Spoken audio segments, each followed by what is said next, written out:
ప్రతినిధులు ఉద్యోగులు ఎదుర్కొంటున్న వివిధ సమస్యలను ఎమ్మెల్యే దృష్టికి తీసుకెళ్లారు. తమ సమస్యలను పరిష్కరించి ఉద్యోగుల సంక్షేమానికి అవసరమైన చర్యలు తీసుకోవాలని కోరారు.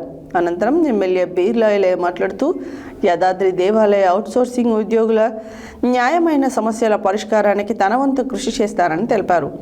యాదాద్రి దేవస్థానం ట్రస్ట్ బోర్డు సమావేశంలో అవుట్సోర్సింగ్ ఉద్యోగుల డిమాండ్లను బోర్డు దృష్టికి తీసుకెళ్లి వాటి పరిష్కారానికి అవసరమైన చర్యలు చేపట్టేలా కృషి చేస్తానని హామీ ఇచ్చారు. ప్రతినిధులు ఉద్యోగులు ఎదుర్కొంటున్న వివిధ సమస్యలను ఎమ్మెల్యే దృష్టికి తీసుకువెళ్లారు. తమ సమస్యలను పరిష్కరించి ఉద్యోగుల సంక్షేమానికి అవసరమైన చర్యలు తీసుకోవాలని కోరారు. అనంతరం ఎమ్మెల్యే బీర్లాయలే మాట్లాడుతూ యాదాద్రి దేవాలయం అవుట్సోర్సింగ్ ఉద్యోగుల న్యాయమైన సమస్యల పరిష్కారానికి తన వంతు కృషి చేస్తానని తెలిపారు. యాదాద్రి దేవస్థానం ట్రస్ట్ బోర్డు సమావేశంలో అవుట్సోర్సింగ్ ఉద్యోగుల డిమాండ్లను బోర్డు దృష్టికి తీసుకువెళ్లి వాటి పరిష్కారానికి అవసరమైన చర్యలు చేపట్టేలా కృషి చేస్తానని హామీ ఇచ్చారు.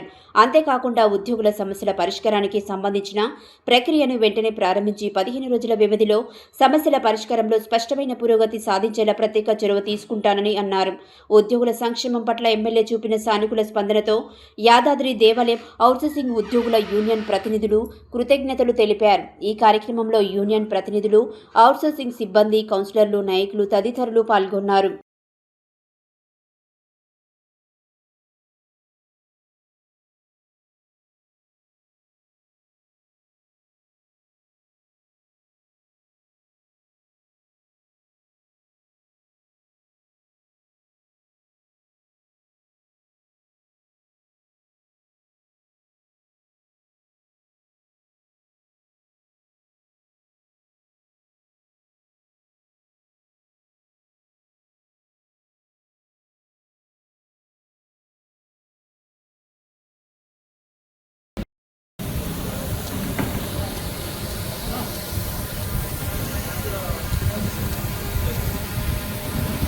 మన భరతన్న గారు కావచ్చు, మల్లేష్ గారు కావచ్చు, ఎంపీపీ శ్రీశైలం అన్న గారు కావచ్చు,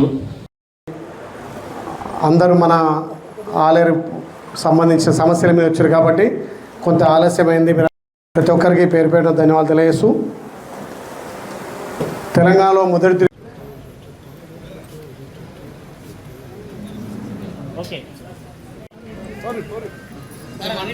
స్కిల్గా వచ్చేటట్టుగా తప్పకుండా నేను బాధ్యత తీసుకుంటా చెప్తా ఉన్నా. యారుట మన దేవస్థానం, మన ఏరియా ఉంది. మరి స్వామివారి కాలకాడ ఇక్కడ పుట్టిన బిడ్డలంగా మన తాత తండ్రుల నుంచి కూడా మన పూర్వీకుల నుంచి కూడా స్వామివారి సేవలో చాలామంది చేసిన వాళ్ళు ఉన్నారు. మరి ఇప్పుడు కొంత గత ప్రభుత్వం ఇక్కడ గుట్టను కట్టింది కానీ గుట్టలో సౌకర్యాలు కల్పించలే. మరి గౌరవ ముఖ్యమంత్రి లక్ష్యం మొన్ననే మీరు చూసిరు.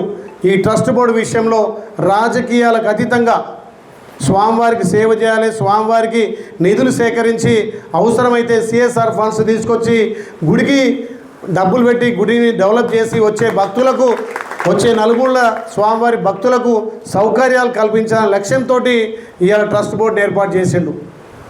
ఇది ఎంత పెద్ద ఘనత అంటే రాజకీయాలకు అతీతంగా అవసరమైతే 10 కోట్లు 20 కోట్లు సొంతంగా పెట్టే స్తోమత ఉండి అలాంటి వాళ్ళను ఇలా ధర్మకర్తలుగా వేస్తే ఇవాళ గుడికి పెద్ద ఎత్తున నిధులు సేకరించి ఇటు ప్రభుత్వ నిధులు, అక్కడ దాతల నిధులు శ్రమించి పనిచేస్తున్న మా సోదరి సోదరుమణులకు హృదయపూర్వక ధన్యవాదాలు తెలియజేస్తున్నా.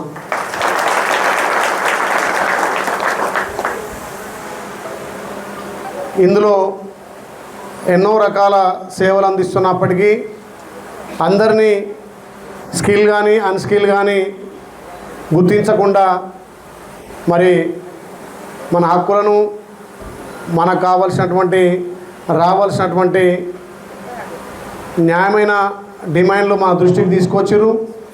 కాకపోతే ఇది నిన్న మొన్ననే మన గౌరవ ముఖ్యమంత్రి గారు 10-15 సంవత్సరాల తర్వాత అటానమస్ బాడీ చేసాడు కాబట్టి రేపు 13-14 తారీఖు ట్రస్ట్ బోర్డు మీటింగ్ కూడా ఉంది.